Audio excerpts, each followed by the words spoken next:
happy to be joined by Hacker V2 from Lion Gaming, who played their first match in the group stage here against Team Immunity. Wasn't the best experience to start with.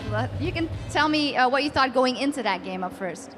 Well, first of all, I think they had really strong picks. Their team comp was, I would say, way better than ours. They had really strong bans, and we honestly weren't prepared to counter that. And I think that was mostly what affected our game.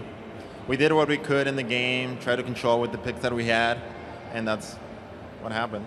Yeah, maybe we should go a little deeper in those picks and bans, because they had a triple AP comp. You had that Lissandra and Annie support and the Syndra and the Jarvan to lock everything up. And you did have champions with some escape, so was there no other way you thought you could maybe mitigate their power? Yeah, pretty much we had Zac that could only initiate for us. So we pretty much needed to wait for him to go in, but he wasn't doing so good on top, so it kind of made us wait a little bit longer. By the time we had time to have an actual fight, it was too late and they just pushed us and we couldn't do much. Yeah, that's true. Did you have any chance to research that team up front? Of course, they are an Australian team, so it might be hard, but how do you do that? How do you go into this competition where you have all those different teams from all those different regions? Yeah, it was really hard to find information about different teams since there's not a lot of footage out there. So we honestly didn't research that much. We did some research, but as much as we could. But you still got here, you were here at Gamescom, so what did you do before? Did you then focus on yourself and say, okay, we just have to play our best game? And what is that style of game? What style do you play? Our style, I would say that our team comps, or I mean like team fights are better. And that's pretty much what we focus on, team fights. Have you been playing together for a long time, or? We've been playing since March this year. So we've been growing together, getting better at it. Can you tell me something about your scene, the Latin American scene, and how strong you are there, and just in general? I would say that the Latin American scene is getting better. So we're still not as good as NA or anywhere else, but they're getting better. All right, so now you're here. The first game is a loss, but nothing is lost, of course. Can you tell me something about the other teams that are up here and one you particularly fear or think that might do really good? Right, I'm gonna say that they're all good teams. There's a reason why we're all here, right? Everyone's good, so we're not gonna underestimate anyone. We're just gonna try and play hard. All right, so going into this next couple of games, you don't have that much time to prepare for the next game, so how do you do that? Is there a certain leader in your team that grabs you all together and says, come on guys, we're going to get back on track and refine our strategy, or? We all support each other. We all try to stay strong. We already know what we're going to do for the next game, so we're ready for the next 3 games, do the best we can. So realistically, who do you think might go on to tomorrow? Yourself included, of course. I mean, I don't know. Honestly, I have no idea. Well, let's talk a little bit about this experience then, maybe. It's probably the first time you're at Gamescom, or and how are you liking this? It's first time in Gamescom, first time in Europe, so definitely a new experience, liking it. Everyone's so nice, liking it. Have you been able to watch a lot of the broadcasts, the LCS broadcasts, and if you think, yeah, if we get that spot in Worlds, do you think you'll have a real chance to maybe beat some of those teams? If you would get to Worlds. I hope so. I mean, that's what we want, get to the World Final. And if you look at the competition across the globe, what are you think the strongest regions? Do you think maybe Latin America has some teams that could possibly be very strong, or is it more North America or Europe? I'm going to say us, Latin America.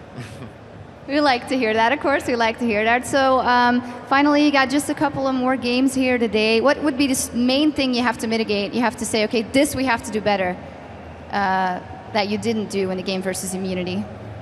I think we just need to pick better comp, stay strong, and don't let them take little leads. Just control the game. And then finally, is there anything you want to say to the Latin American fans that are watching and cheering you on? Doki. All right, thank you very much, and good luck in your upcoming matches. All right, now it's time for our second set of games. Jad and D-Man will be on the A stream with Dark Passage taking on Team Immunity, while Joe and Jason will be on the B stream bringing you Gaming Gear versus Pain Gaming. Take it away, guys. Thank you very much, Shocks. And as she said, it is indeed time for our second match of the day. It is going to be the wildcard game of Dark Passage versus Turkey's, which is Turkey's team, of course, versus Oceania's Immunity, who looked amazing. Yeah, they really dominated their first game against Lion, who we just had that Hacker V interview with. Yeah. They had, as we saw, that double AP composition, as well as a support Annie, which is something new. Immunity as a team runs a lot of unconventional things, especially Heaven's their mid laner, who played Syndra. Also, the Annie roamed the map, got a lot of early kills in that game. And then Heavens, the guy who plays pretty much anything, did go 7-1 on Syndra. Yeah, and that Annie roaming the map, I mean, Annie's not nothing. I wouldn't say it's new, but it's unusual. I mean, we've seen the Chinese scene run it at all. We've seen a couple of teams. We've seen Froggen and Crepo running it and having fun in solo queue. You know, this is not something new, but it's not exactly frequent in high-end competition. Exactly. It's something that's a bit of a gambit strategy in a sense, because if you fall a little bit behind in lane, Annie's a support who's going to flash in and initiate. You're not really going to be able to do that if you're falling far behind. Also, I think it suits better the 1v2 lanes that we see, where you're really just going for aggression, and that's actually what Team Immunity was able to force in that game, which is what allowed Annie to actually start roaming around and create some action. So how do we see? The fact we've seen 4 teams already now. Yes. Immunity looking to be the best of the 4 so far. We haven't seen Pain yet. How do we rate these guys? So it's a little bit strange in a sense, because we've seen obviously 2 games and we haven't seen Pain. Pain is supposed to be the favorite heading in. So they could be better than all the teams right now. What we do seem to know is that Immunity was substantially better against Lion in that first game. To give some reference, a lot of the North American players were kind of tweeting about it, since Lion is made up of a fair amount of players who actually do play on the North American server, that they would probably be one of the middle tier challenger teams right now, is what a lot of Mortis actually said. Yeah. Which would mean then that Oceania, I mean, this is all speculation based off one game, stick with us here, that Immunity could seem like a step above. But then we have obviously the Gaming Gear game versus Dark Passage, which to me did seem a little frantic in the pacing of it. Obviously, Gaming Gear was able to come back and pick up a bit of a comeback win, which showed a little bit of composure.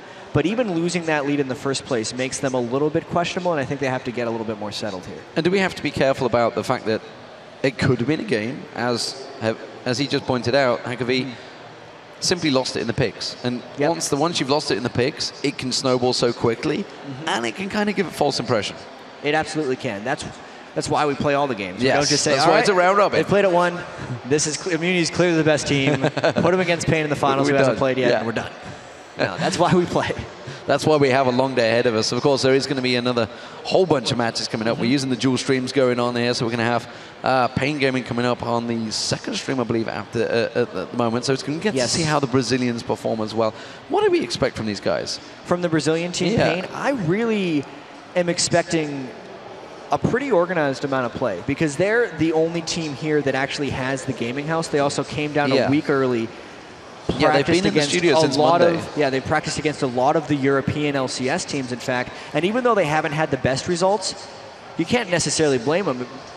We heard way back before the Season 2 World Championships, when TPA was scrimming against everyone, they were losing a lot of scrims too. Scrim results don't necessarily matter, as long as you're practicing as a team and learning things. And I feel like they're a team that had the potential to do that and then kind of turn it around when it all really matters. Yeah, and to give you an example of that, Gambit Gaming went to Kiev, scrimmed like crazy, lost about 70% of their games, spoke to the teams, NAP like, God, they're terrible right now. Coming to Super Week, blitzed everyone. Absolutely. So this is going to be some pretty intense action for them. I just really think that they are the favorites, and we need to wait and see who ends up coming out on top. Of course, spawning on the other side of the Rift is going to be Dark Passage. They're looking to bounce back from a loss against Gaming Gear, which you just maybe saw on both streams. You covered on both sides. So after the delay, obviously, they had that very back and forth game. Really, the turning point of that game was the Baron steal back. Yeah. It wasn't a good call to go for Baron in the first place against the Gragas, and that's when they kind of lost it from there. And that's the danger of when you're against the Gragas, because the fact that you can have that explosive barrel, there's a lot of options available when you've got a Gragas. You've got the jungler, of course, that can get in there. Everything can quite sneak in the same, though. No, not exactly. not the smart thing for them to do in that case, doing the Baron in that situation. So let's check out the lineups of these two teams that we're going to have coming up. Of course, starting out on the blue side, it is Team Immunity. They're currently 1-0 in the group. In the top lane, it is going to be Swiper. In the jungle is Alicia. The mid laner is Heavens. AD carry, Radio, apparently the superstar of the team. We'll get to see about that. And support, Rosie, who was running Annie. And of course, the red team is Dark Passage with Fabulous, Riosta, Naru, Lithilion, and Holy Thoth. So those are the teams. Question is, who will they pick? What are we expecting from picks and bans here? We've seen fairly conventional stuff coming out from the Turkish team, but Immunity... So I'm so excited for Immunity's picks and bans, because I feel like they run a lot of the most nuts stuff. Like, you never understand what's going to happen. Specifically, Heavens, who he's known to play AP Kog'Maw, he's played AP Janna, he's played Ashe in the mid lane. He AD really Lulu. just brings up AD Lulu. He played Syndra to great effect, really just going tier and then rushing a DFG and just blowing people up.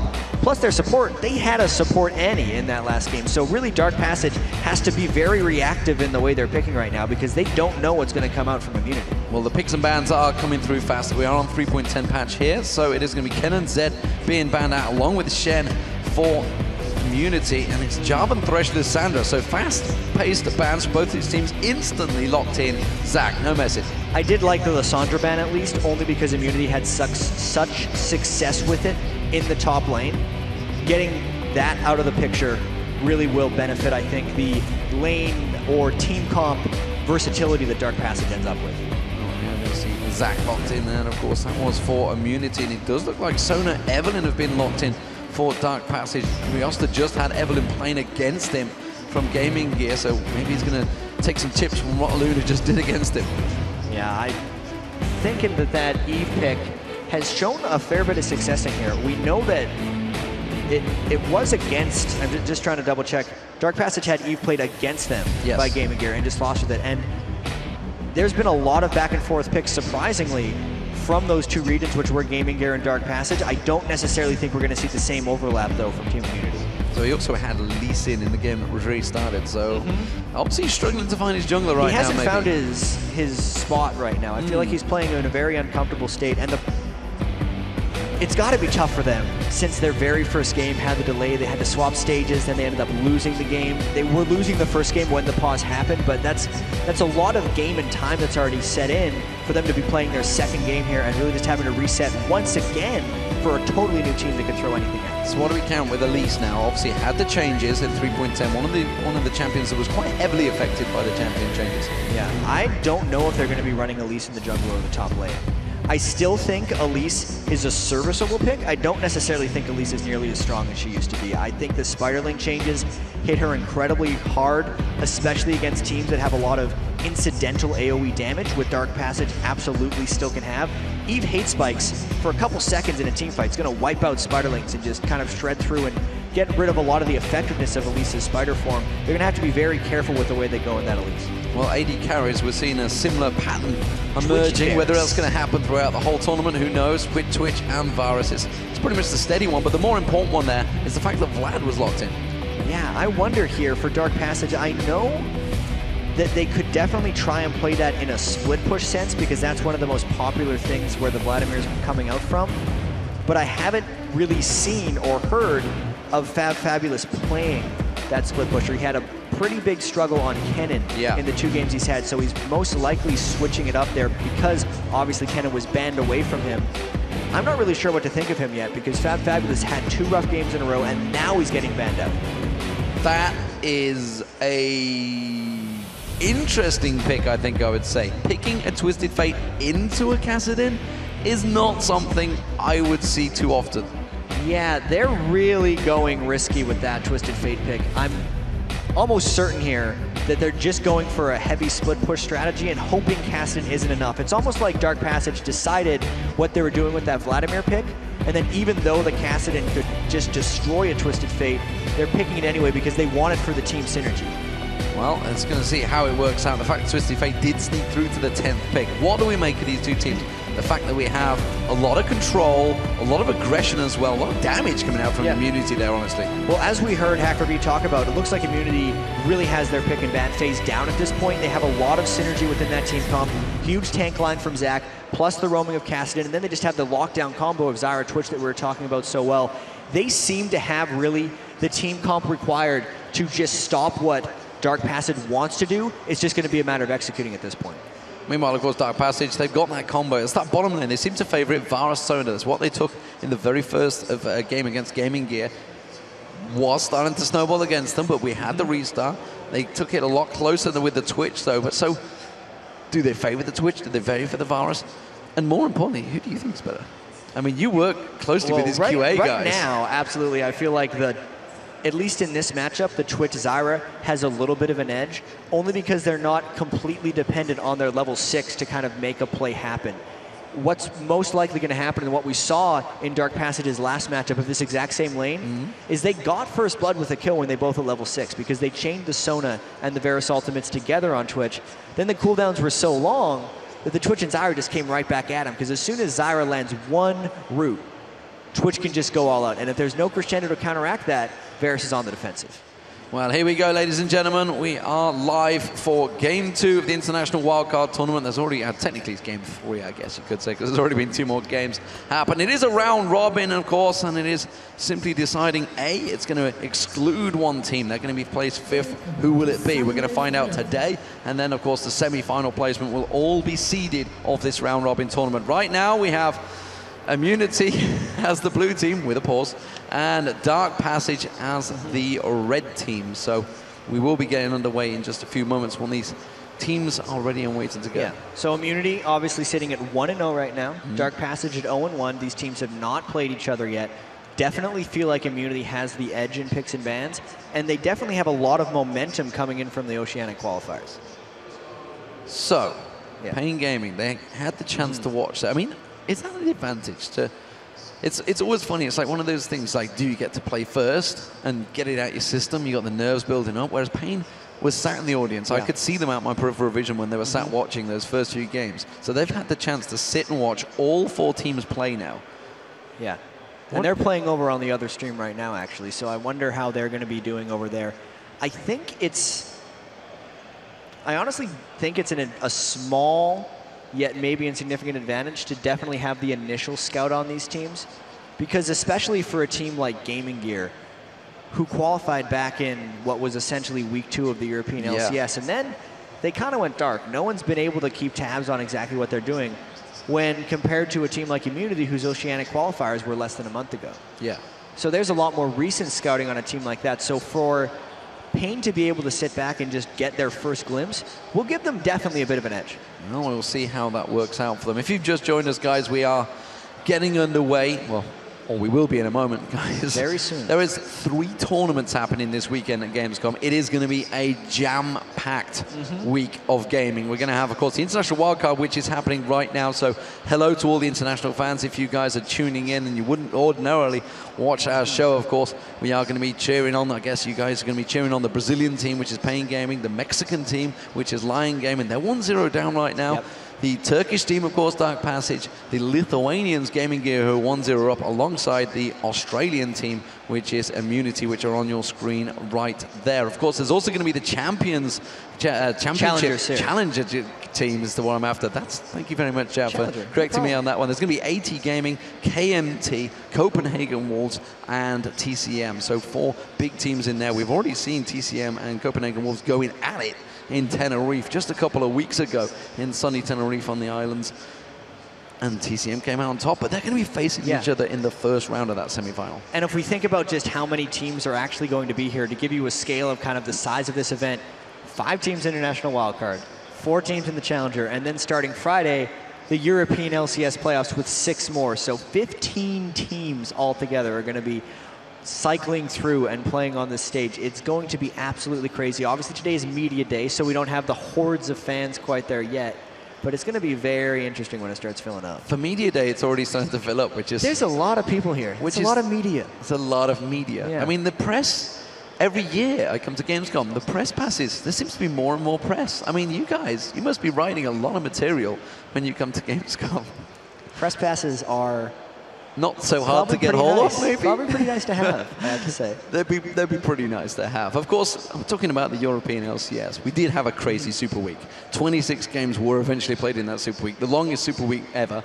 And of course, that means that Evil Genius is going to be facing off against Alternate. This will be happening on Friday. A lot of people have been asking me this. When do they play? When do EG play? There's a Friday. There's a lot of EG fans out there, trust me, in Europe. EG play Alternate on Friday, as well as Gambit facing off against Ninjas in Pajamas on Friday. Then Saturday is when we see Lemon Dogs and Fnatic playing the winners of those 2 games. And the cool part about this to me is, even though the International Wildcard Tournament and the European playoffs aren't directly related, there's still going to be seeding into the same tournament. We're going to get one of these teams heading into the World Playoffs from the wild card, and then 3 teams heading in from Europe. So even the teams like EG do have a lot of value in like watching these tournaments, seeing how Immunity is doing, seeing how Dark Passage is, because there's a good chance they could be in a group stage with. Yeah, by the end of this week, we will have 5 teams out of 14 into that World Finals, because we've already seen the Southeast Asian team making it in there, and that was, of course, Mineski from the Philippines. They shut down Chowi's team. Yeah, Singapore Sentinels didn't manage to get through. But here we are, ladies and gentlemen. This is the International Wildcard Tournament. This is for a place in the World Finals. The round-robin stage is second or third match of the day beginning here. It is going to be Immunity from the Oceanic servers and Dark Passage from the Turkish region. So, the question is, with DP down 1-0, after losing out to Gaming Gear, how will their confidence be? Will they be rocked? Will they be knocked?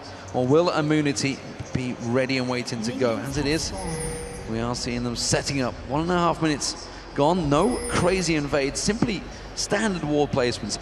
So, Chow, we've had a lot of changes in the jungle. Why is it we don't see a great deal of invades? We do sometimes see in the Korean scene, but it's honestly from the European LCS, we've barely seen anything this season. Invades are extremely dangerous, and I think a lot of teams are trying to avoid that. So many teams have a lot of faith and pre-planning into kind of what they're doing, and level 1s are entirely unpredictable in a sense that the team that invades, if they walk into a wrong bush, specifically against a team with Zyra, like Immunity has right now, you could just set yourself up to get 5 people rooted and just lose the game at that point. So it's a very touchy thing to try to do, and you need a lot of preparation and practice to be able to confidently go in and do invades, and that's just knowledge these teams simply don't have. And we could talk about the 2 champions that are actually selected here. You can see Naru on Twisted Fate. Looks like he's going to go into 2v1 in the bottom lane, so that's the mid laner heading down to the bottom, which means they're actually going to try and punish out Heaven here. This is a hard lane for Heavens. It's a very interesting choice because Kassadin, yes, is very weak to 2v1s, but at the same time, it is easier to be the one person in a 1v2 if you're in mid lane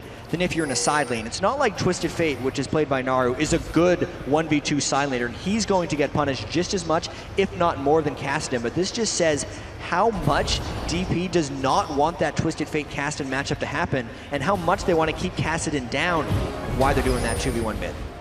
So since they've moved into these 2v1 lanes, which AD carry will benefit the most? Will it be the fact that Varus is going to get free farming? I mean, effectively, they're both going to harass each other as much as they would in a 2v2, but it seems to me that Twitch is going to be happy in this lane, as is Varus. Nobody seems to have an advantage. They're both going to be fairly happy in this. I think the advantage will come with which lane has more kill potential. Right. And right now, the Twitch lane definitely has more kill potential on Twisted Fate because Zyra could catch a root on him, and they could think about taking down Naru, where the inverse is not true for Sonus, and Sona is just harass damage, and it's very predictable.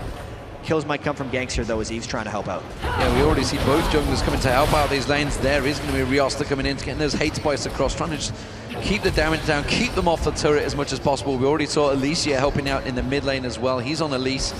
That's going to be a tricky one to say. Yeah. It's going to be a tricky one for sure. We could just call him Elise at all points, and that way there's no confusion. Elise goes in. But look at this top lane. Look at the pressure, actually.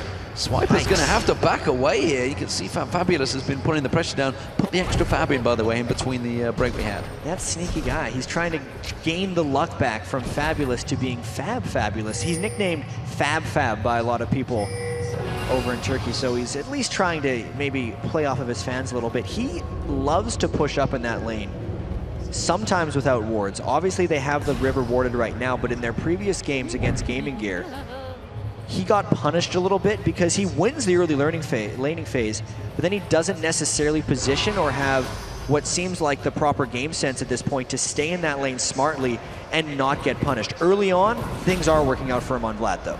Yeah, we saw Rioster actually trying to sneak down there, but he was actually stood on a ping ward, and suddenly I think he realized it as soon as that little eye popped over the top of him and Twitch stealthed up. So Radier, one of the superstars apparently of the Australian scene, so we'll see whether he manages to shine on the tournament scene. It's all for well and good, someone being a superstar, solo queue superstar, whether it translates though to big international tournaments, and we are seeing Radier punished here. He does manage to stealth up, and Rioster's not going to be able to find him. Tries to keep those hate spikes running. Gets caught out with the slow. Ooh. The moment Radier shows himself, he flashed for it, but that's going to be a kill. He's going to get caught with the wild cards return, but Naru's in trouble. He's going to go down. The Ignite will finish him off. Rosie drives in there. Barrier, will it be enough to cover him off? Tries to go in towards the push. No, it is a double kill for Rosie.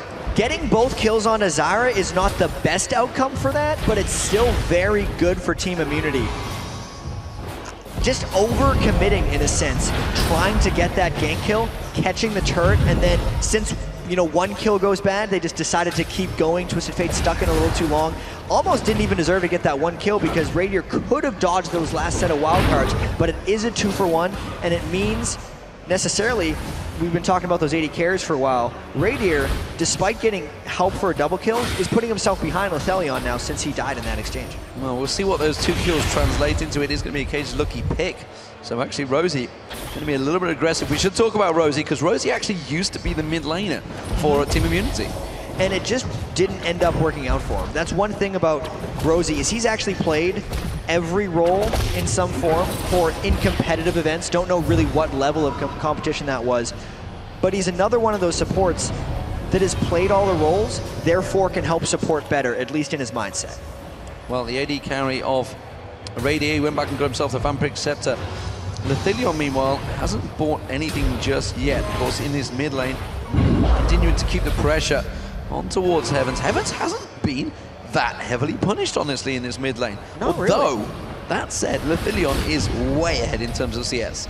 Yeah, I think that CS is obviously just because the Twitch died. Thinking about the Kassadin farm, though, is quite impressive to have 24 farm against the Verisona, and still, obviously because of the turret change, is about half a turret. I don't necessarily think that this lane swap by Dark Passage is working out for them the way they intended. On this top lane, we haven't had a great deal of chance to look up here. Fabulous was putting the pressure on towards Swiper, forced him back early on, is winning out in terms of CS, which doesn't surprise me entirely too much against the Vlad. No. You can see in terms of items, they're kind of just simply stacking against one another right now. And Vlad's gonna do the early laning generally better than Zach right now. Just range versus melee, no gank support has been thought of in that top lane, and considering how dominant Fabulous was at the very start of that lane, it does seem like that's kind of waning away as Sniper's been able to refarm that, especially if Swiper's able to get a few more items, potentially pick up that Spirit Visage. It's going to be trouble right back at Fabulous. That's what these Zacks do in the top lane, is they stack magic resist. Once they get their Spirit Visage, it's very hard to move.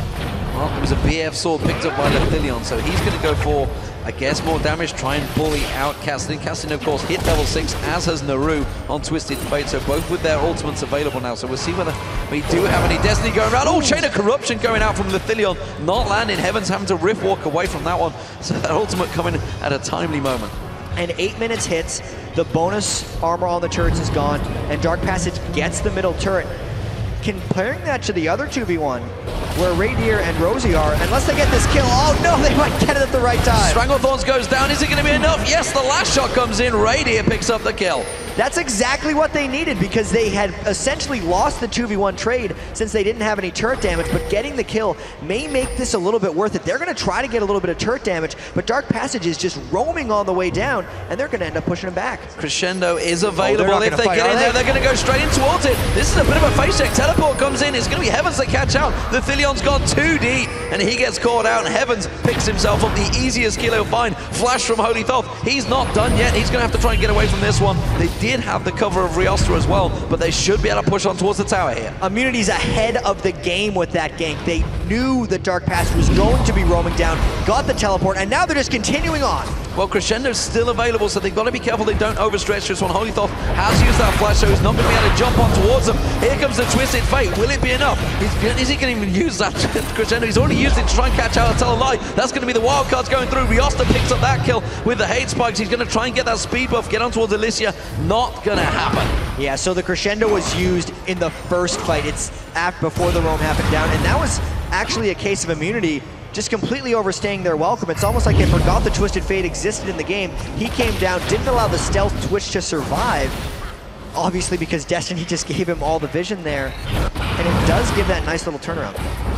Well, it doesn't seem that they are done yet. It's still a 3v3 stack in this bottom lane. Finally, we're seeing Alicia backing off. This top lane, there's been a bit of back and forth there. They've both got their ultimates available, and they're continuing that farming trend. But look at this. It's actually Naru they're going to focus on. Riosta was waiting in the wing zone. Wildcards come through. They get the kill onto Alicia. Wow. Again, nobody's backing away from this fight. They just keep skirmishing again and again, and this fight could continue, actually, because Dark Passage is trying to start this dragon. This is really just Riosta trying to put his stamp on this game right now. He struggled in the previous ones, but he's making plays happen on Eve right now, forcing even more engagements as they try to get this dragon down. Stranglethorns is available. Rosie's going to come around the side, catches on. There's Stranglethorns being used, but actually flashed away. It's Naru. He's putting a lot of damage down all on his own. Flash! Radier comes flashing across the side and picks up the kill in Banana Bush. Then they're not over yet. Heaven's trying to get on towards Holythorpe. Holythorpe with no mana, having to back away from this one. They're going to pursue though. Radier's looking at coming across. No, they have to give the call. They're going to back off. All right, we can calm down a little bit here. And the thing we need to notice Heavens is going for it. Oh, Heavens is going crazy. for it. He's This trying to get isn't towards Holythorpe. He's in a 3v1, but Chain of Corruption comes straight out. Piercing Arrow will find his target, and Lethilion will get it. You said it. He's crazy. Yeah, that was not a good idea. Even if he gets the kill, he's still giving back assist gold, and he's just kind of going all out trying to make plays on Kassadin. But if we look at the objective-based game so far that Dark Passage has been playing, only now do they end up getting one turret back. But losing that dragon, despite having a 5-4 kill lead, they're still down that 2,000 gold because they just haven't been able to keep up with, I guess, the lane push that Dark Passage has been able to put on the map and the essentially pressure that Twisted Fate creates, knowing is with that ultimate, despite his 1-3 score. Well, his passive, of course, only affects himself now. It won't be the rest of the team that's stacking up. So Dark Passage have legitimately gained themselves that extra 2,000 gold lead that they currently have. 1-1 in turrets right now. Pretty close in kills, and it ain't over yet, though. Naru getting engaged upon by Heavens, just putting the pressure down. Rift walking in towards him, using that force ball, saying, yep, I'm here, and I will cause you problems in this mid lane. And this game is not even close to over. Riosta trying to set up a gank here. It's going to be tough to lock down a Zac here, but he's going to try. Good baiting from Fabulous, trying to keep Swiper there, just forcing him back. Fabulous is not going to follow this one up, but he's keeping those haste spikes going. He's going to keep him back. Finally, has to Elastic Slingshot himself away from the fight. And we can see Fabulous's build is growing to also be a split push monster. He's went with the Spirit of the Spectral Wraith as well as that Negatron Cloak. So we talked about how Zac becomes an immovable object. Fabulous might be a little bit more difficult to deal with. Ghost Flash Vladimir, the standard summoner spells for split pushing, especially when you consider everyone on immunity is magic damage except for Radier, who's actually been kept down very well this game. Fabulous has a good chance of split pushing his way to a victory here. So how do we see this game developing? Looks like Bilge Water Cutlass is going to be picked up by Radier, while Bloodthirster has been completed by Lethilion. Lethilion, of course, getting himself that 1 kill early, has got that CS advantage, but overall, we've seen what's happened in the lane phase. We're moving into the mid game now. Who's really going to have that power advantage? So right now, I'd say it's going to be Dark Passage, only because Riosta's Jungle Eve is able to create a lot of opportunity, and there's no way that Immunity can reliably deal with Fabulous right now. As you can see, they just sent 3 people up, didn't even think about ganking, and that just allows Dark Passage to do so much more on the map. Now's the counteraction chance for Riosta to make a play happen on this turret, which is the first time Dark Passage has hit it all game. Yeah, we can see that Naru, of course, they're just scared. With that ultimate, looking to maybe, he may have to ultimate away from this one actually, but he's got to be careful he doesn't get silenced midway through. In fact, he's just leaving Immunity on a merry chase around that mid lane. He's going to try and pop that ultimate, does get interrupted, tries to turn it back on towards Heavens. Not going to happen, but that's trying to get in there. The bottom turret's being pushed though. Yeah, but Heavens is just out of mana. Cassidy cannot keep pace. Bottom turret action continues as they just force multiple turrets on the map at once. Well, and that's going to be Riosta also taking down that bottom turret. Like you said, Fabulous has pretty much done the damage to the top turret as well, but Naru again, Heavens back on towards him. Has he got enough? He's going to have to try and pull out that yellow card. He does, stuns him up, but oh, he actually flashes through. The fourth boss comes in, Alicia comes in and sinks in the fangs. And once again, Immunity kind of makes a play at exactly the moment when they need to. Since they've lost both side turrets effectively near the same time, that one just now going down, they had to make something else happen mid lane since they've given up so much of those objectives on the side lanes. Rosie and Radier, just be careful in that bottom lane because there is Riosta coming around. He thought about engaging, when looking for the red buff, wasn't there, and they are going to back away from this one because, as you saw, Radier also already had that red buff on him, so he'd taken that buff away. You can see Lithinion and Olithoth actually, they were waiting in that bottom bush, waiting to see if they'd push through, but instead they are going to linger there and they're just going to clear out that wave. Swiper's going to try and get himself some opportunity to push on towards his top turret. It's not going to have too long. Fabulous is coming. Yeah, he's really trying to find his window here. There's a lot of lanes that aren't going in the way of Team Immunity. Specifically, if we think about Radier, or Radier, whichever one we're going to go with at this point, he was the first challenger player on the Young Oceanic server, so that's one of the reasons he's looked at as one of these big stars. But he's been getting very focused by Dark Passage here. Twisted Fate revealing anytime he tries to come back. I have to say, Riosta has just ganked him over and over again, and if he doesn't get going in this matchup, it's going to be very difficult for the rest of Immunity to make plays happen. He needs to spend as much time here farming, and maybe Cassidy needs to focus a bit of his teleport action and roam potential down near towards where Radier is, because he's attracting attention himself, and the rest of Immunity needs to be there. Well, you see that pink glow around the route. Does mean that that Lich Bane has been picked up and completed now. He's actually pulled quite sizable advantage in terms of CS over Heavens. Heavens has been roaming and trying to put some pressure on towards him, but Naru's been farming quite happily still. But Heavens' build is also a little bit strange. He's built very defensively. We've seen a lot of Cassidans in the past go Tear of the Goddess into Rod of Ages. There is no Tear on Heavens right now, meaning if he ever gets in extended fights, or if he's trying to create a lot of distance with his Rift Walks, he is going to run out of mana, and he just won't be able to have that extended action. Crescendo being used down the bottom, immediately cleansed out. There's going to be spray and play. Stranglethorn's catching on towards Lithilion. He uses the barrier, There's the just about teleport. saves him. There's the teleport. They're going to go towards Riosta. Riosta goes down. It's Alicia that picks up the kill. Chain of Corruption did come out. Oh, that's going to be a cocoon, completely missed. But Naru, he just comes straight in there, and that's actually going straight towards Radier. Radier's just spraying and spraying. He's locking everyone up. Lithilion goes down. It's another kill. Swiper picks that one up, and this is Immunity putting the pressure on the bottom lane. Awesome move by Immunity. They knew that Radier was going to be attracting pressure, and they turned that gank around. Heavens used his teleport to get in while he still had mana, and then specifically Sniper Zac coming in at the tail end to dive the turret, really turn the tables, and if they get this dragon, they're completely back in the gold game. Well, we have Fabulous and Holy Top. They're trying to come in and try and interrupt this one, but there's only so much they can do. The dragon already down. Cocoon actually landed on towards Fabulous, and they just hit run. So after that, that means Rod of Ages is completed. That also means there was an extra kill picked up for Twitch. After he'd completed the Blade of the Ruin King, he's actually now 600 gold ahead of Lithilion in this game, and there's not a real tank line for anyone on Dark Passage, so their ability to actually dive through on Twitch is very scary for them, because if any of them dive in and don't instantly kill him, they're going to get shredded right back, and Twitch is going to take over. And you look where the pressure is. Just look at the mid laners. Heavens, he's been in a tough lane. Oh, actually, let's have a look down the bottom. We do see the ultimate was used by Fabulous. It's not going to really do a great deal, it seems. The mid laners, what I want to talk about. Heavens, of course, he was in a tough, 2v1 lane.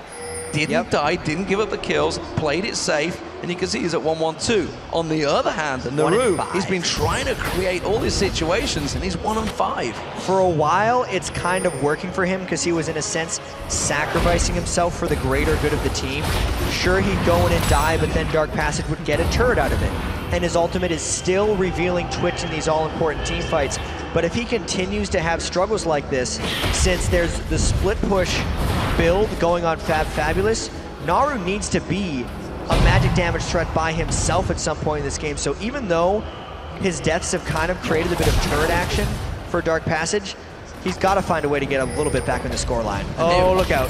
Oh, Heaven's going to be getting on towards Naru. It's not going to be enough to slow him down. Oh, he sidesteps actually the wildcards. He You can see that Lich Bane still hasn't landed, hasn't been used, but again, no mana available, like you say. So simply scaring him away. Despite all these advantages that Immunity seem to be gaining in the team fights, they are still behind in gold, which is a big thing for Dark Passage. They have to try and create this situation. And of course, they need to remember their initial out there, and the fact that they wanted to use the split push. Yeah, obviously some of the gold lead comes in from Twisted Fate's passive just being there. But I still feel like Immunity is the aggressors in this game. Is obviously they're just pushing in, forcing flashes. They're a little bit down in objectives, and Heavens needs to find a way to get mana if he wants to realistically threaten Naru here. This time, though, he puts about half the damage down, but Naruka tries to turn this one around, stun cards instead, and chooses to walk away. Riftwalk still available for Heavens, doesn't go the right direction, it's going to come around, will have Force Balls available again, does put a good burst of damage. Riftwalk will be back available, but look at this. Oh, Chain of Corruption missing out there. The rest of his team come around right here, thinking he can send blood, didn't manage to catch on towards him. May have actually been a good thing that Chain of Corruption didn't land, because I feel like if Dark Passage would have committed themselves to a fight there, they would have been undermanned and ended up losing it. What Dark Passage needs to focus on is, honestly, what Naru did there, exactly what they want to do. He drew a bunch of Team Immunity up there, got a bunch of attention, and then it gives time for Fabulous and the rest of the split push team to kind of go and do work. What Dark Passage needs to do better than that, though, is instead of Fabulous taking race, he needs to shove the lanes, so there's actual turret pressure that punishes Immunity from going for things more than just taking one little insignificant jungle camp. And I'm interested in seeing what Alicia's jungle build is going to turn out, because it's obviously going for the Iron Locket Solari now, which is an interesting item for a second item, because we've seen so many Elises in the past just going straight aggression from the jungle now in 3.10. And Magic Pen is what's been happening for most of these teams, but I think it's because Dark Passage has such an ability power heavy team that in this circumstance, it's worth it. Oh, Fabulous getting locked up there by the grasping roots, and look at this, Heaven's going looking for those kills again. This time he's got full mana, and he may be able to find it. Naru's going to try and get away. The Force Pulse doesn't actually land there. Naru gets into the bush, can't try and pull that stun card out, manages to get it just as the ultimate comes in. No silence he's left. going to try and get out of this, like you say, just use the silence, gets away from it. Naru doing his best job at distracting Immunity right now, but once again, Dark Passage needs to make something happen on the back end as TF's trying to pull his wizardry over here. Escaping the cast and gank is well and good, but now that that's already happened, he's out of spells. Heaven still has it, and he can go in. Holythoth caught out, he's going to go down. It will be Alicia that picks up the kill, and Immunity now may try and take advantage. They're going to push for that mid turret. So Crescendo out of the game right now. No Twisted Fate ultimate either. And here we go. If they land something good, they might think about going in, because there's no tanks on Dark Passage to try to turn this one around. Wasn't sure whether they were going to try and Rift Walk through. They could Elastic Slingshot, less bounce is available. They could jump all over Dark Passage. They are grouped up heavily, but they're not going too deep on this one right now. They're just going to keep the pressure on, and maybe even back off from that turret. It's a very dangerous turret to gank, which is why we're seeing hesitation from Immunity. Immunity would only go in if they landed the root and had essentially gank kill or dive kills guaranteed. Until then, they're just going to try to find that opportunity. If it doesn't come, no sweat, because they feel like they're in control. It's a 5v3. There was no Crescendo. You can see the fact that obviously Holythoth had been caught out, so I wasn't surprised they didn't go in, but nevertheless, they will back away from this one. So playing it safe. Remember, this is the international wildcard tournament. Every win counts here. This is all about seeding. It's all about getting position in those semi-finals and getting the best matchup you can. Currently right now, Immunity, they're 10-4 up in this one. British still 1,000 gold behind, obviously because of the Twisted Fate, but they are 1-0 up. And here's why Immunity felt so confident not tower diving, is because they don't really care if Dark Passage Vladimir right now, Fabulous, is just farming up a storm, because that's where a lot of the gold lead is coming from. It's 100 minion kills on his end, almost 8,000 individually for Fabulous, but for them, he's a split pusher right now. And he doesn't pose an immediate threat because he can't kill anyone in the split push. If all they do is put Sniper up against him, tank sack, he can kind of neutralize that threat. Immunity knows if they get into a late game teamfight phase, they're going to be okay. So they can just kind of wait for that moment to happen. This, though, looks like an assassination may well happen. Stealth comes out from Radier. Heavens goes across, tries to bait him away. This time he may try and use his ultimate. Is he going to be available? Can't Destiny away from this one. There's too much damage. Tries to come out. There's the barrier. Can Destiny get away? No! Radier is there. They had the damage this time to lock him down before he could escape. And this is as the Dragon's coming down. So this is, again, why Immunity doesn't care about the threat right now. Dark Passage kind of needs to make something happen because their split push isn't working. They're going on towards Riosta. Riosta taking a lot of front-loading damage. Radier picks himself up a second kill. Now Fabulous, he tries Primo Blade's going to pop on Rainier. Not going to take a piercing arrow. Just out of range. Rosie gets the kill on towards Fabulous. That's going to be a second one. Alicia picks up the kill. That will be Lithilion going down. And that's a disaster for Dark Passage. They lose 4 members. Immunity absolutely wrecked Dark Passage in that fight. And you could tell Dark Passage was very hesitant after Twisted Fate was dead in that one. They said, we can't give up the dragon.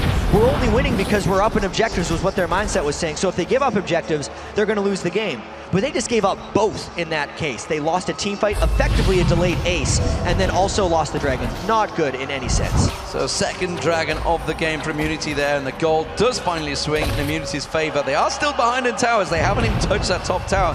And like you said, that gold from Fabulous didn't really help when you get locked up by 5 members of the team. Exactly. You can have a bunch of gold, but it's a 5v4. They didn't have the crowd control lockdown. There wasn't any grouping. Let's take a replay of this fight as well, because you can see it's just a scatter by Immunity.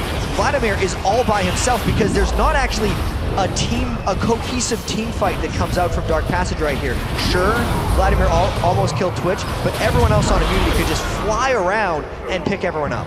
Yeah, they have such mobility as well as that team. You can see the fact that you can slingshot in there, rappel in there, force Riftwalk across, and they just seem to have them locked down. Rosie doing a fantastic job of controlling the situation as well. 3-0-5, I might add. Now got the Morellonomicon.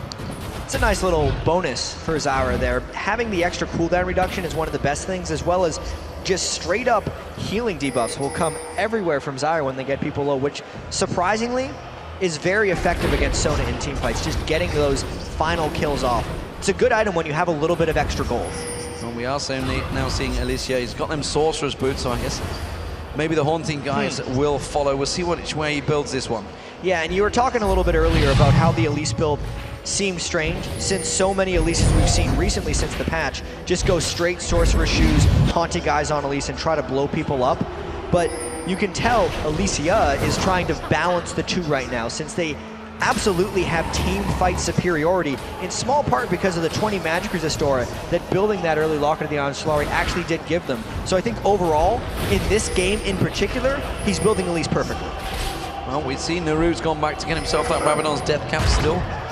No Negatron's Cloak in there, so I still feel that Heavens is just going to completely focus him on the next fight. He's almost got his Zhonya's Hourglass completed, so he's going to be looking to cause some problems and go very deep. Look at this, Immunity backing away from Dark Passage. They're trying to collapse on him. Here we go, teleport coming in. Immunity wants to turn this one, and they should have waited a little bit longer because you could tell Heavens had his teleport and he wanted to come, but now's the fight. Chain of Corruption comes in, crescendo use, but look at that, let's bounce. They managed to catch Dark Passage in complete look there. Lethilion, he's going to go down. Alicia does get dropped in that, but that was a double kill picked up by Swipe. It's a 4-for-1. Unless Dark Passage flanks around with Eve and gets a clean initiation, it doesn't matter if you start with the crescendo. Immunity is better in team fights. Zac plus Twitch and the Zara lockdown is way too much for Dark Passage to handle in any type of close engaged fight. And Naru just used that Destiny to get away. It will buy him time. It's actually giving him time, tried to pull him away from Baron, but they should have enough there to control it. He's not done yet. He wants to try and get in and steal those wildcards. Gets the stun back on Heavens again. This is a battle that keeps going on. Riftwalk away. He's not giving up, but there's the barrier going down. Now he may be able to finish him off. Has to use the barrier. And Heavens, is he going to let him get away? Yes. Yeah, that was a little bit of an overcommit by Heavens, trying to get Naru down, but it was all for safety in Baron. Since this Immunity knew everyone else on Dark Passage was dead, there was an outside chance of a wildcards coming in. Let's take a look at that fight and how it happened. Yes, the crescendo landed, but no other follow-up was there. You could tell, as you saw Eve coming in from the back, they were hoping to get that combination, but Heavens had actually pulled Eve away from the fight so that they couldn't combo crescendo with the Evolve. And then Immunity essentially just went past Eve, didn't let her catch up to the fight, and it's one of the big reasons, aside from just the huge team fight superiority they have, that they won. And when you're in an enclosed space like that, Rosie just put the Stranglethorns down.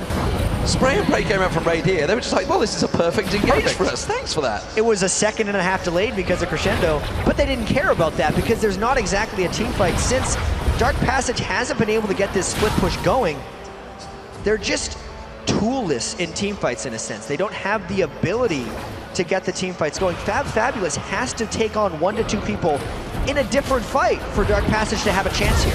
Well, we're back in that siege situation, but this time Immunity will take that middle inner turret down.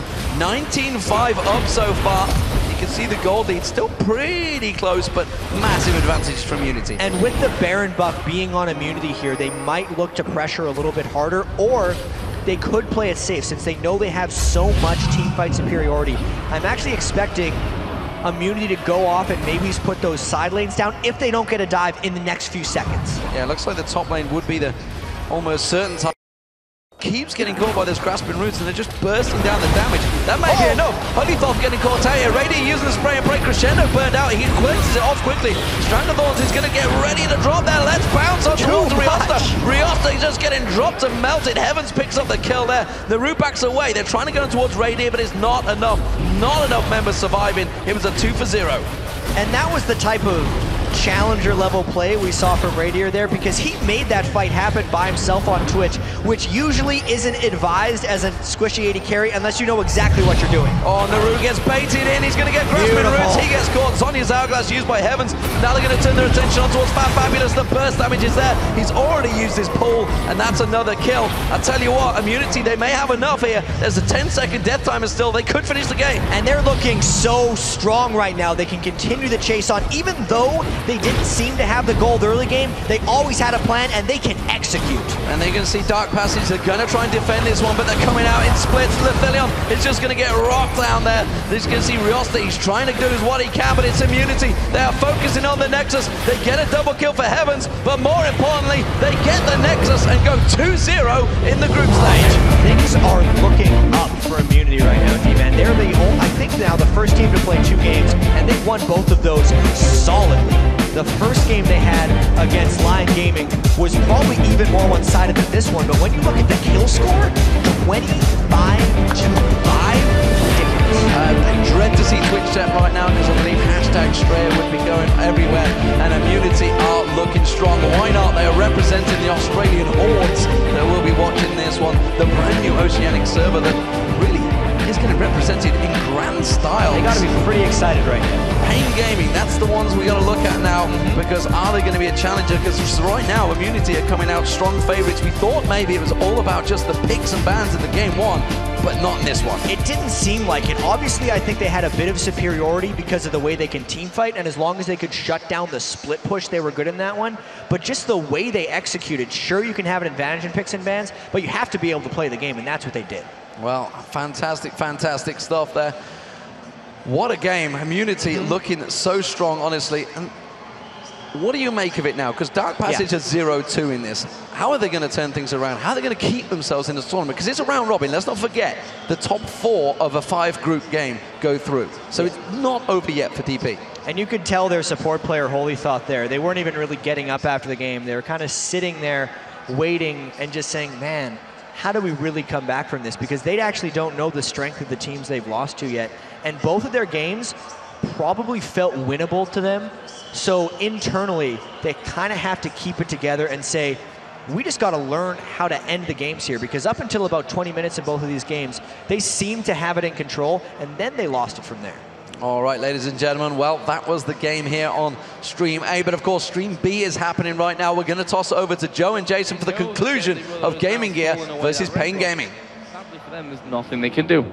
Yeah, I mean, Gaming Gear, they've been investing in that red buff quite a bit. They've been trying to keep it away from Pain multiple times, and I think this is like the second or third time they've actually contested it, but the first time they've been able to take it. So, guys, welcome if you're just joining us actually on the stream, or watching the other game. We are, of course, in Pain Gaming versus Gaming Gear EU. Right now, it's a pretty close game with Pain ahead, but pretty much barely ahead at this one. 1,800 gold, kills pretty even. Actually, Gaming Gear have the lead in the turrets as well. Last Dragon was pretty much the last big thing that we saw coming out of this one, with Pain picking that up. Yeah, and if you're curious what happened a little bit earlier to get us to where we are today, or right now, is that we actually saw quite a few ganks come down onto this top side where MBS was playing against the AD carry support of BRTT and Espeon. So one gank come out of Sir T and one out of Kami. They're able to kill him one time, he was able to escape the other, and it gives them a little bit of a lead. But right now, they have 2 kills on a Venom, they have 2 kills on a BRTT, who's now 2-0-2. and he has the Iceborne Gauntlets on him, which is going to give him that great ability to kite, not to mention poke down quite well with that Mirror Mana. So Immunity did actually win that last game as well against Dark Passage, which just want to update the viewers that have been watching this stream straight through just to keep you updated with that one. So, right now we see both teams gathering themselves here towards the middle. MBS, who now got that Warden's Field, so he's going straight up towards that Randuin's, which is certainly going to make him a very strong armor tank. There's no doubt about that one. Have plenty of health, which probably means that he can stay out of danger if he goes up against Cammy. I think what he's hoping for is that he's going to go into the entire team of Pain, and then you're going to have Mazarin with a nice ultimate, pull them together, then he just slows them with Randuin, so they can't really escape somewhat.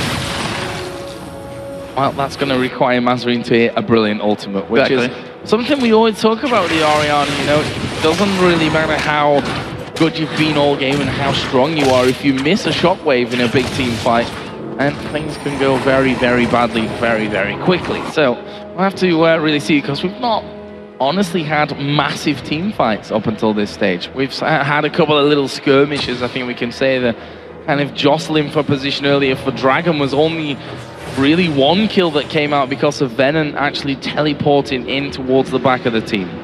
Yeah, and Kami, he doesn't have like a Zoner's Hourglass, so he has to be very careful when really going for that. He can't overextend with his ultimate too far, but luckily he does have a lot of backup with his team. He has that Malphite ultimate, he has that Nocturne ultimate to give him the vision advantage when coming in. They won't be able to see him coming in necessarily.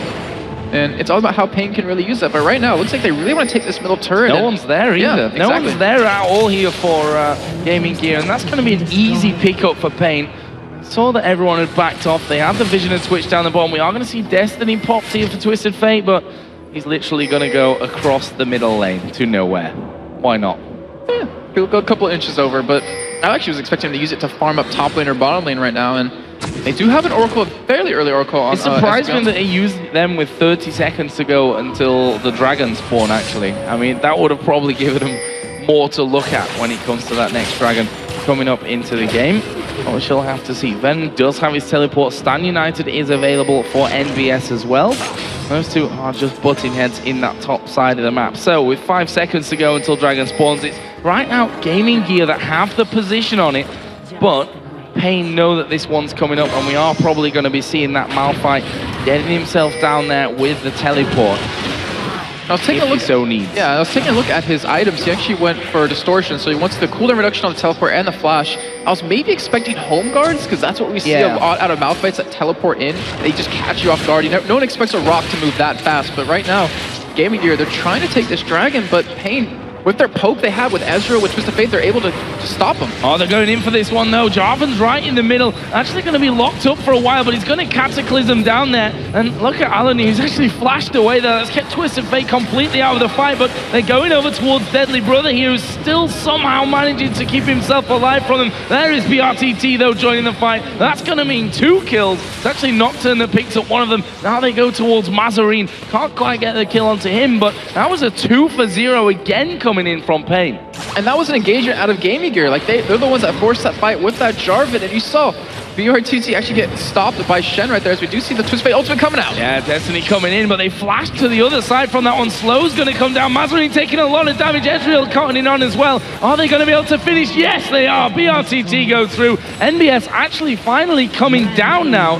And, well, what is he going to be able to do apart from maybe have to back away? I can't really see him being able to hold on to this turret, as we are going to see multiple slows coming down. Can they get the finisher onto him? Venom going to go under the tower, and he will actually pick it up there in the end. And that will be an ace. An ace, a delayed ace, but an ace nonetheless for Pain. Yeah, and that was a great job of Pain to turn that around. Like, they realized Aladir, he went straight into the back line onto BRTT, but BRTT was fine because Espen actually flashed back there to give him a little bit of assistance. And then Aladir actually had to flash out because he got so low, and they're able to just turn that aggression around. And we saw, you know, Gaming Gear do that just previously versus Dark Passage, where Dark Passage engaged upon them in their own fight, and Gaming Gear was able to turn one around. But right now, I mean, Pain, with their ability to kite, with their ability to CC you, with their ability to just dominate you and take away your vision in these fights, they're just snowballing this game. It's the slows that are really becoming such a problem for him. I mean, you can't really escape it. Even you see there, Twisted Fate pulls out the red card, actually slowed both of them. Was probably better for that scenario in terms of locking up the ace than just the stun, because he slowed them both down. Then you've got Ezreal to just constantly annoy you with those Iceborne gauntlets. Right now, Gaming Gear are having to secure their jungle as quickly as they possibly can. They don't want that to be stolen away. If we look at turrets, inner turret on both top and middle lane are still there. And there's that Leandra's Torment picked up by Mazri. And that's what I said earlier when I saw the Haunting Guys coming out was pretty much the first thing. I thought he was going to leave it at that. Yeah. But he actually went for that switch. Okay, so it works decently well in Orianna. I mean, when you're against these high health targets like Venom and Surti, it's going to help poke them down a lot more. And if you pair that in with the slow off your distortion, you can actually, or off your W, you can actually do some pretty good damage with it. But you don't have that burst that really catches teams off guard, and that's what you really expect and you really need out of an Orianna most of the time. Yeah, and while we're talking about the mid laners, we can look at Kami again, who's starting to item up. Rabadon's from before, Lich Bane is now done, and a second needlessly large rod coming in, which means it's going to be so very hard to control now. See them going in towards his top lane. They're going to go towards Deadly Brother, he's dead, brother. And now the tower is going to be taken down so very easily. Surti is going to tank that one up, but he's not going to really have much of a problem with that. Venom actually coming in there as well. Unstoppable Force, obviously, not going to be needed. Oh, was used, so obviously it's not going to even be able to be needed even if they had it there. And right now they go towards it. Sorry, there is the Shockwave. Actually pulls a couple in, crescendo to the back as well, but honestly, that's not really that dangerous at this point. Stranglethorns go down. They turn it around. They kill off the Jarvan, who's locked them all up as well in the first place. And that's another kill coming out, and I don't really see Pain backing off too much. Good amount of damage, though, coming out from Orianna. You see that the Shockwave was on 3, the Crescendo was good, but they can't actually do enough damage without that Twitch there. Yeah, definitely. And I mean, out there, he locked up Pain pretty well in that Cataclysm, trying to keep them stuck with him, but it kind of worked the other way around. They're like, well, we're not stuck in here with you, you're stuck in here with us because we're able to kill you. And he ends up overextending just a little bit, ends up dying, and right now, Pain doing a fantastic job. A 505 BRTT. We talked about him earlier as being a phenomenal player, you know, ex-Counter-Strike player, and he's really showing up to what Pain kind of needs right now. And usually Kami's the one to carry the team, which, you know, you can argue that he actually is doing very well in, but they have two very strong laners right now that are really keeping up, really giving Pain that advantage. And not to mention Venom, who got shut down really early on, we have to say. He got zoned away from the minions. He's 3-1-5. He's done a fantastic job of really getting back in this game. Yeah, and we've seen his decision-making in terms of teleports as well has been really good. That one at Dragon, which for me started off, if you look at the score, 13-4, it was actually a lot closer than this for a long time. And that was the thing then with that Dragon afterwards for Pain that I think may have tipped the scale somewhat for him getting in there and being able to lock that up for them, not just the kills, but also the objective straight away after that. They're now 5-2 up in turrets. We're approaching a 10,000 gold lead. And for Pain, it's now all going to be about moving around, making sure that they can finish off these turrets. And once that middle inner turret's actually down, there's only the base then left for Gaming Gear, and that's when it becomes so much harder to really defend, because you can move around, you can't get vision out there, you can't really leave your base without the threat of walking into a trap. Especially with a Nocturne, that trap is always imminent. And right now, I mean, Gaming Gear, they don't have fantastic wave clear. They have an Orianna, so it helps out quite a bit. But you see right there, it takes a couple of command attacks to actually take the wave down. Where on Pain's side, they have a Twisted Fate who is really strong. They have an Ezreal, they have a Nocturne with his Q. Like, they can clear waves extremely quickly, and that makes it hard for Gaming Gear to really kind of hold onto their own turret. However, Gaming Gear has a good team to engage with, so if BRTT gets too close to the turret and starts hitting it, then he could be caught, he could be killed, and then there goes a significant amount of damage that Pain will lose out on. But I thought the needlessly large rod from Kami might be spent defensively, you know, head up towards Zhonya's, just to make sure you're safe, teleport in the back, and you know, Zhonya's up, but no. DFG being picked up there by Kami, so he's full out aggression right now, and has no problems with singling anyone out, as we are going to see here. Espeon, well, that wasn't really much of anything, to be honest. He's just walking away. Not quite the juicy targets, those supports with oracles like they used to be, since now that they persist through death. Yeah, very true, and he actually put that very well. It was very passive. He wasn't exactly sure where Gaming Gear was, so he just backed away in and out. He was able to kind of get the word down, but here comes that split push that we've been waiting for all game. And Kami's down in that bottom lane while the rest of his team is always over here at middle, and Well, they Who's can gonna do deal it. with it? They can do it on two fronts right now with Venom in there. We are actually seeing them going in on towards Espion. He's a dead man. Does get the Stranglethorns down, and they're actually going to go in right to the back here on towards Deadly Brother. I think Surtees gone too far with this one. Tries to get away. Deadly Brother gets that kill. There's Venom onto the back into Deadly Brother. BRTT is still alive, but he will get shut down by Shen. And now Venom going to be chased down, and this is a disastrous fight coming out for Pain. The taunt comes in. Venom's still alive because of the tankiness, but just a matter of time. And that's a 4-0. Yes, Cammy is going to be able to take this inhibitor. He's probably going to be able to have a good go at these Nexus turrets while he goes in there as well. But in terms of the fight itself, What are they didn't really work out. Where are they going? doing? They're going to Baron, but Cammy's got a wave of minions coming in here.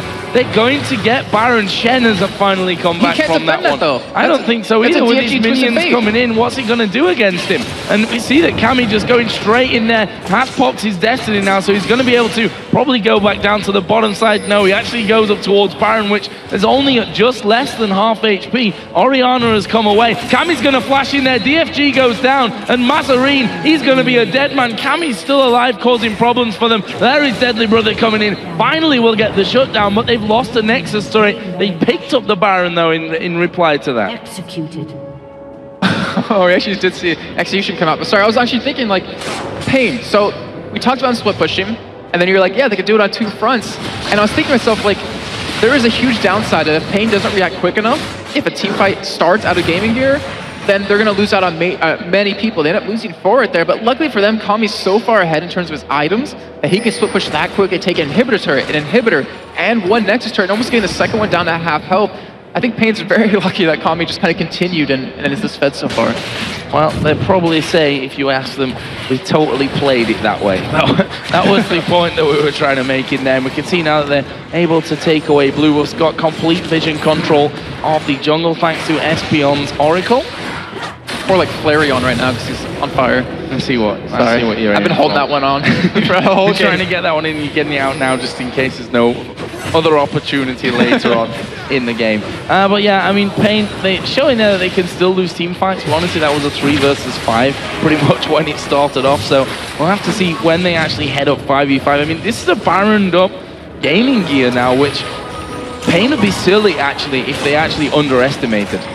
Yeah, definitely. And the thing is, I wonder if Pain can sit as 4, since BRTT's farmed enough that he can clear waves really quickly, that he can just split push bottom or split push top. Because with that one Nexus turret already low on life, still regenerating up right now, and with one being down, like with a Lich Bane, he can take that turret down very quickly. And right now, Gaming Gear doesn't have anyone that can really defend a split push if Pain decided to. Yeah, someone's got to be ready to recall straight away there. If Kami pops Destiny, they should all just back straight off because he will take down that other Nexus turret. And then it leaves your base completely open. And look at this right now, Kami going up towards this top side of the map. That's going to force an instant reaction there. You see quite a few of them starting to back away. Obviously, this inner turret in the mid lane is still there. Oriana not with the team completely, so that means that, I mean, Oriana's not the person you send there, number one. They need to send MBS there. Yeah, and right now, because there's no ward coverage out of Gaming Gear past their own base, except that one at Wraith Camp, they can't actually see where Kami's going to go unless he shows himself. And that's kind of what you need to do against Twisted Fate to kind of get there before he's able to push the turret down. And right now, Pain going to get that middle one. And Gaming Gear, they're just not even able to push out past their base to stop this. Well, finally they sent the Shen up there, and everyone who was there actually came back, and we are going to see Jarvan going into this one. Venom is going to drop the unstoppable force. Where is Kami? He's actually just walking around to this fight from here, and he has got that stun card pulled. Jarvan going to turn on him. There's a shockwave onto Kami, but he is going to stop Alanir. Is he going to go down? Yes, he is. MBS is going to get that kill. There's a crescendo coming through as Venom goes down as well, and that is already a 2-0 here for Gaming Gear. And again, that split push really coming back to bite Pain in the rear end. And just like you said, you can't underestimate Gaming Gear when they have that Baron, because they'll just pull something like that on you. And that was the second time in a row that they just went for a hard engage onto Pain, and Kami getting caught off on the side by himself. BRTT, oh, he's not going to live. No, he might do, saying that. Slow is actually going to come down. BRT trying to get away from this one, but he is going very, very low. Poison ticking away. Golem's killed him. Kill. Yeah, Golem's coming around for an assist there. It should make him worth more at this point. So 14-12 in kills, and again, more picked up by Pain overall, and sorry, by Gaming Gear. And that just shows that this split push is actually not really working out for them at this point. They're losing men doing it. Yes, okay, they took a Nexus turret, which is a massive thing in the overall course of the game, but now they're going to be very, very wary of what Gaming Gear can do. And the thing is, Gaming Gear has a Jarvan. Like, they have a really hard initiate onto your team. Follow that up with the Orianna Ball. It's going to be really kind of hard to escape. We saw BRTT, though, in that last fight. The Arcane shifted out right away, so he was able to escape. But the thing is, like, the rest of his team couldn't survive the damage that was being put out. Espeon kind of got caught off, right, or got off guard right there. Wasn't expecting such a hard engage. Then Kami, like you said, he walked into that fight instead of like ulting to get there a little bit quicker. And I think if he ulted back towards his team instead of coming in from the side, he would have lived. He wouldn't have been killed like that by just They might have just backed away once Destiny was popped. Yeah. Like, if they knew that Twisted Fate was coming right at them, that's what they might have gone for. Another needlessly large rod picked up by Twisted Fate. I'm definitely going to say this one's a Zhonya's. Watch him pull out another death cap on you. Oh, man. But yeah, it's just... I don't know if Pain's going to continue to go for that split push anymore. Maybe bottom lane when this Baron does fade away, because obviously Kami will be able to take that down very quickly, but he doesn't have any wards on him or any wards down there at all to really do that. And Pain, I mean, if they keep at this, if they keep losing these fights, Gaming Gear is going to get a nice, strong lead for themselves. They're actually going to get the gold lead for one of the first times in the game, and they'll be able to turn it around, because look at Deadly Brother. Infinity Edge, Blade of the Rune King, Banshee's Veil, Last Whisper. He hurts a lot more than BRTT does. That is another dragon, which I always say at 40 minutes into the game, it's obviously going to be a bonus, always a bonus to have in there, but not a massive, massive pickup. So what is the next decision here for Pain? They've got that lead going on. Kami's actually going to be going home at this stage. He's got 1,600 gold to be spending. Death cap, death cap, death cap. Picks up a Zhonya's, just like we thought it might have gone for earlier when he actually pulled out the DFG. So now has got that Zhonya's, and that's certainly going to help him out when it comes to these team fights. Now, I don't imagine he'll walk back into the next one if he decides to go in there. I think Destiny will be used right to the back of the team, pop the Zhonya's, and then go for a fight. Yeah, I mean, during that last one, we saw Venom actually very smart. We saw Mazarine and Deadly Brother coming into the fight, but he ulted them to keep them away. He didn't want them really fighting and really bursting down anyone on Pain, but obviously in the end it didn't matter too much. And Mazarine will be able to get his blue there, which is a huge win for them, because we've seen how this entire game he has been able to pick it up. He's 1-4-10, so he's kind of playing like a support Orianna, and they're going to need that wave clear. They're going to need that ultimate off cooldown as much as possible if they want to be able to beat Pain in a head-on-head fight. Oh, they're going into this one. They've managed to catch three. There's a crescendo coming down. Stranglethorn's going to knock him up. There's two men in. The Shockwave is unstoppable. Force goes to the back. There's Surtsy diving in as well as two men go down. But they're starting to pull things back. But for how long here? NBS going to get locked up there inside of the brush. And this is going to be a very, very quick 4-man. There's no ace. Just about Mazarine got away. But they're going to take the inhibitor on this bottom side. They're all pretty, well, I say all pretty low. It's Espeon that's pretty low. Kami's flashing red as well, but Venom, even though he's flashing red, he's still got over 1,000 health in there as well. And this could well be the end here for Pain. And in that fight, you actually saw Gaming Gear, they pulled off a great combo, but not onto the right targets. All they did was lock down Surtsy and Venom. They got them low, but you had BRTT ranging all of it, just attacking away, and because of that, they weren't able to win the fight in the end. And right now, we're going to see Venom actually teleport back in, because they're going to go with a victory. They still have a lot of time left on these death timers. Wise decision there from Venom. Goes home, going to teleport straight back into this one. They've got pretty much 10 seconds, although Sona on the respawn is probably not going to be able to offer up enough defense for this turret to be taken down. As the Shockwave comes in, Mazarine going to take down Espeon, actually gets himself a double kill there. And now they do finally get some focus onto the turret, but in the end they have to actually back away from it. Venom is going to take up the tank up the turret there as well, and that Nexus turret saved in the end by Gaming Gear. With that inhibitor being down though, Pain can actually go for, well no, with the Kami being down, they can't really rush that Baron, but they can at least hold on to it for quite a while with Mazarine not having hid available. But I was surprised. I thought they were going to finish the game right there. I mean, they could have just tanked the turret themselves and just finished it off, and instead they didn't. And Gaming Gear, they're going to be so happy about that. That might have been something that actually gets them back in the game. It might be something that kind of gives them a win. Well, credit to Mazarine. I mean, he was alone there at the back, throws his Shockwave down, able to pick one, then takes out Kami as well, who was probably the biggest threat along with BRTT there to that Nexus turret. And Gaming Gear started off Baron, but I think realizing that without really much vision in there, they can't do anything about taking that one. And as Pain come in, that Baron will be a very real target for them. Yeah, and right now, I mean, that inhibitor being down bottom is so crucial because someone has to defend against that, and it's the furthest you could be from Baron at that point.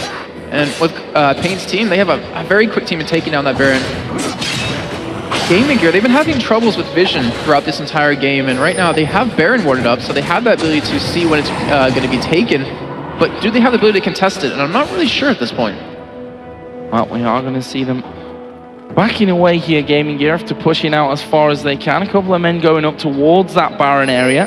Well, at the same time, Espeon with his Oracle on is going to be clearing out pretty much all the vision that they laid as they did that attempt earlier on. Venom himself actually running an Oracle here, so they're able to clear out twice as many wards as they go through.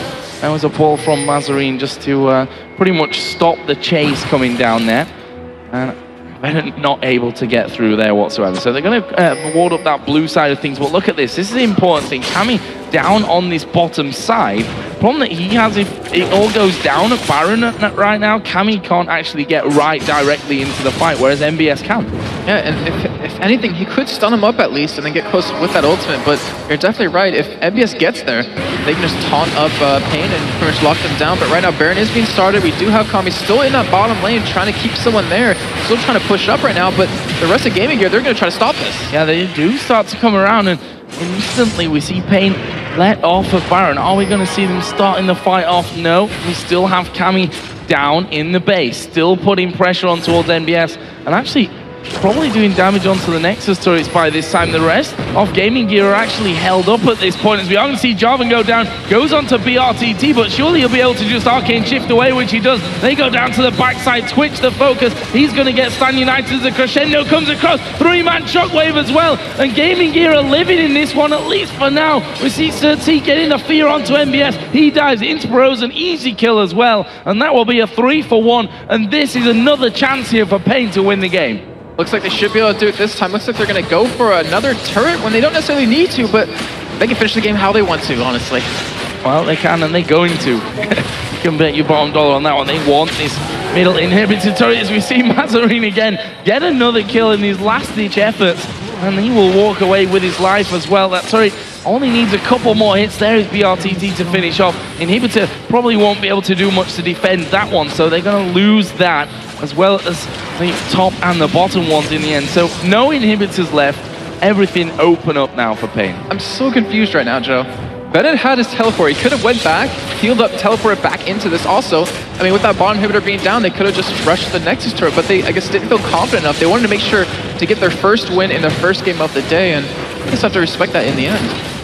Well, we'll see if they try something funky, although, as you said, they don't seem right now like the team that would really Destiny right into the backside and try and finish it off with a teleport as well coming out. Although, it'd be quite ironic if they did, after deciding not to push these opportunities where, by all rights, they probably could have won this game already. And Gaming Gear, on the other hand, they're still holding on, although I don't think it's 100% their choice to be holding on to this game right now. I think it's Pain that have backed off a couple of times from scenarios where they could have finished out. Baron, though, is still available, and we may see Pain making a play on that one just to be absolutely sure that they're ready for a win. Yeah, because right now, no one on Gaming Gear except Deadly Brother and Mazarine can really stop these super grenades pushing in. And then you have one lane open that MBS is going to be taking care of, which he can't really wave clear too quickly. But here we go. Baron's going to be started up. And after this is taken, which Pain should be able to get for free, we should see the end of the game coming in. Well, that Baron looking like it won't be contested whatsoever. Right now, Gaming Gear are just trying their best to force those waves back out. If you look at the ward coverage, they've actually done a good job in these moments where they've had the chance to actually force things back. So they're going to have vision of the immediate area surrounding that base. But with the Baron now in here for Pain, with over a 10,000 gold lead, this is their game to win. And they're going to be barreling down this middle lane. The bottom inhibitor did respawn, but hopefully they're not going to take that before they finish this game, because honestly, I don't think they really need to. But they still, I mean, Gaming Gear, they still have the opportunity to win this game. They can hold on as long as possible. They can force another major team fight, and we've seen already just how honestly great their team fight is. Like they survived against Pain, even though Alanir dove so far in the back, they're able to even pick up a couple of kills. The problem that I've seen though, they've had great Shockwave, great Crescendo, great Cataclysm. They have nothing to back once it all up. that's gone, it's like there's not really enough to actually win out the fight at the end. Albeit there's been good focus onto Deadly Brothers Twitch to get him out of the fight as fast as they possibly can. Right now we see there Kami taking a lot of damage and he's just going to go down out of nowhere. The rest of the team actually pushing on here towards that bottom inhibitor, but they might find themselves caught from it as well. They're a little bit out of position as well as the rest of the team finally come around. Stranglethorn's going to be used here by Espeon. Are they going to keep chasing? It looks like it. There's a slide in from Jarvan, going to knock one of them. They turn around, go towards Deadly Brother, but Venom down to less than half HP. There is the Crescendo and the Shockwave both coming in at the same time. Stan United finally going to be used there, and they're all over the place here. Sir T does finish off that inhibitor, and actually the Nexus turrets go down in the end. They've managed to hold out long enough for the minions to push through, and Pain pull it off. A little bit of a crazy finish, a long drawn out game there, but it doesn't matter for them. They've picked up the win, and that's what counts. The thing was, that was such a great fight for Gaming Gear at the end of it, where Deadly Brother actually flashed away from Nocturne, but he also incidentally flashed away out of a Malphite ultimate, and they were still able to pick up kills left and right, but for those 3 waves of Super, or those 3 lanes of Supermans pushing in, they just could not deal with that, and Minions ended up winning the game for them. And it was funny because it's smart play by Pain at the end. I mean, let's have a bit of a half fight, move away. We lose Cammy, who's done a good job of taking down that Nexus turret there on the top side. And with all those super minions coming in, you've either got to fight or you've got to defend them. And if you go back to defend them, they're going to take everything else away and just push in there and probably overpower you before you can get rid of everything anyway. So, great game by Pain, and their first game here in the International Wildcard Tournament, and a victory as well against Gaming Gear, who also won their first game, so that's going to put them at 1-1. And one thing that really kind of worries me right now is Pain were the favorites coming into this, and yet it didn't really feel like they were there. I mean, it took them a lot longer than it should have for them to finish the game, and they kind of struggled a bit at the end as well. Yeah, and that, I'm not sure if that means something for their next games coming forward. I think it's always hard to judge just from a one single game here on the stage. It obviously is harder to finish things off and to really get rolling, in my opinion, that first game. But once they get a little bit more comfortable in there, once they get used to the settings and what have you of the stage, not their actual in-game settings, they should be used to them by now, I'd hope, that they'll find it a little bit easier to really close out. But that's also for the other teams. They look at that and think, aha, okay. So if they're ahead against us and the margin isn't quite as big as it was there, we always have a chance. And teams will pick up on that and teams will try and exploit it. Yeah, especially the teams who haven't been able to really research them thoroughly, vice versa. Seeing that BRTT and Kami just do so well in that game, Kami roamed around, probably not going to let him on Twist of Fate next time, since he was able to interact with that top lane quite a bit, and that bottom lane push got them an inhibitor and a Nexus turret, but I mean, they know what the threats are now. All these teams coming into this next match against them, and they're going to probably punish them as much as possible, so it gives the other teams a little bit of an advantage seeing them play. Well, I have to say as well, BRTT, we picked him out as one of the standout players, one of the carry players here for the Brazilians, and he certainly did that. 8-2-9 he actually ended here with the Ezreal, and a lot of those kills, or a lot of the assists, I should say, and a lot of those team fights were really helped out by him. The fact that he got so far ahead in that blue Ezreal build, the fact that they couldn't escape from him, even when Twisted Fate was pulling the red cards to slow more than one of them down there, which was actually cooler than pulling out the stun card because it allowed them to follow up onto both. And it was a very sticky team with the Nocturne diving in there, with the Malphite diving straight in there, with the constant slows coming out as well. There was not a lot that Gaming Gear, once I think they've started to fall behind, really, they couldn't really do all that much about it. Yeah, the thing was BRTT, really fed, really strong, but he was also that beacon for Game Gear to go for. Like, they always dove in for him. You saw Inspire go from, or not Inspire, sorry, you saw him go from every single time, and Alanir just wasn't able to lock him down, and he actually sat in a couple of Cataclysms with his Arcane Shift up, just, okay, I'm gonna keep you here because no one else can get in here and kind of kill me, and then he just flashes, or he gets away a little bit later, and because of that, it means Kami really isn't touched too much unless he gets really far out of position. That finally means that the rest of the team can do what they need to with everyone on top of him. Well, guys, we've had 4 matches, and we've got half of the days of gaming to go. We've still got plenty of matches to come your way. Up next, Shocks will be talking with Gaming Gear's Deadly Brother, who had himself a 7-6-4, a good game there on the Twitch. And then it's time for our third set of matches as Team Immunity take on Pain, and Dark Passage will go up against Lion Gaming. So don't go anywhere. This is the International Wildcard Tournament live from Gamescom 2013. We'll be right back.